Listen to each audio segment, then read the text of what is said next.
चौक पे प्रतिरोध सभा कर रहे हैं, क्योंकि विगत दिनों में 1 तारीख को यानी कि 1 दिसंबर को चिल्होस के रहने वाले विकास तिवारी के साथ सड़क से आने के क्रम में उनके द्वारा ट्रक के माध्यम से ट्रक अनियंत्रित होकर या जान से करवाने की साजिश के माध्यम से जब वो आ रहे थे अपने भाइयों के साथ, तो ऐसा उन्हें लगा कि हमारे बाइक के ऊपर ट्रक चढ़ जाएगी।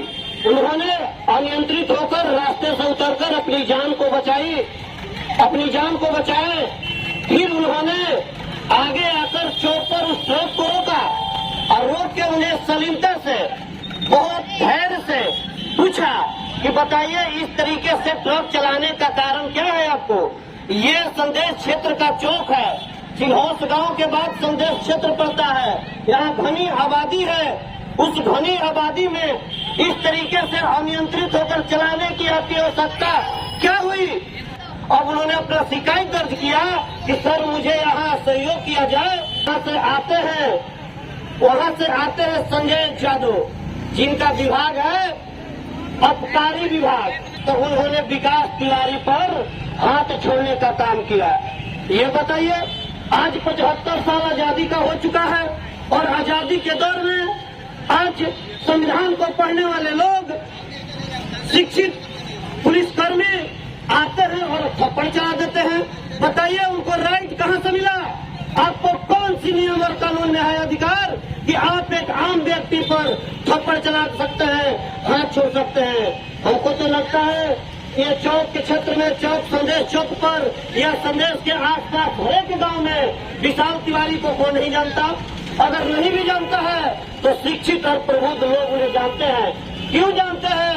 क्योंकि वो यूट्यूबर का काम करते हैं, वीडियो बनाते हैं, यहाँ की सच्चाई को दिखाने का काम करते हैं। और आपने उनके साथ ऐसा किया, इसका मतलब कि जाहिर होता है कि यहाँ की जो आम जनता है, जो अशिक्षित जनता है, आप उनके साथ क्या रवैया करते होंगे, क्या करते होंगे? इसमें तो हमको एक देहाती कहावत कहने का मन कर रहा है।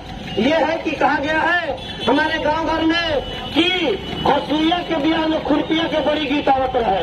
अपना विभाग तो चल नहीं रहा है, अपना जो काम दिया गया वो तो आप कर नहीं रहे हैं। आप कर क्या रहे हैं? उस ट्रक वालों को सलीमता के साथ आप कहते कि आपने गलती किया है, आपने जो भी किया है, आपने हाथ क्यों चलाया? यदि आपको राइट था तो आपने संविधान के द्वारा आपने कानूनी तौर पे जो भी कार्रवाई होती उस कार्रवाई को करते। लेकिन आपने क्या सोच रखा है? कहाँ से आए हैं? क्या चाहते हैं? क्या जानते हैं? संदेश की जनता बुद्धिजीवी नहीं है। आपको बता देना चाहते हैं, हमारी पार्टी भाकपा वाले इस आह्वान को उस दिन अगर हम लोगों को सूचना मिली होती तो आपके समक्ष, आपके दरवाजा पर, आपके सामने खड़ा होकर आपको एहसास करवाते।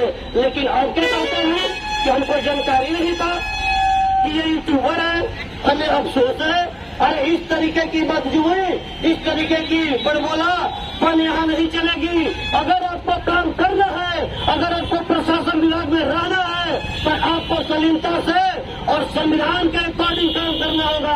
आप कान खोल के सुन लिए, नहीं तो अगले बार, अब की बार आपके छाती पर चढ़ के आपसे माफी मंगवाएंगे। इस तरीके से माफी नहीं चलेगी।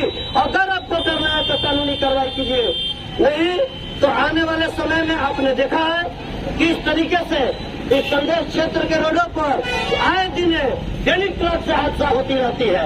अवैध बालू का खनन होते रह रहा है, उसमें आपकी कोई कार्रवाई नहीं है। और एक आम जनता आपसे शिकायत लेकर आता है। आप क्या करते हैं? आपने गुंडे कानून स्थापित करना चाहते हैं। आप चाहते क्या हैं?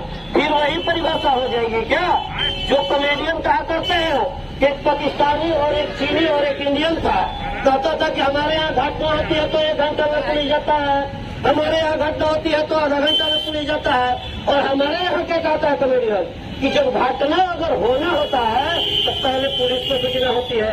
आप इस परिभाषा को यदि दोहराना चाहते हैं तो कान खोल कर सुन लीजिए, CPI-ML भाकपा माले का सदस्य पीछे हटने वाला नहीं है। आप लकीर खींच दीजिए, और हम लोग देश से एक, दो से दो करने के लिए तैयार है। निश्चित तौर पे हम चाहेंगे कि हम अपनी प्रतिरोध सभा में अपनी वाणी को रखें। हमारे साथ हमारे संचालक महोदय हैं, उसके लिए बहुत बहुत धन्यवाद। क्रांतिकारी इस्तेमाल।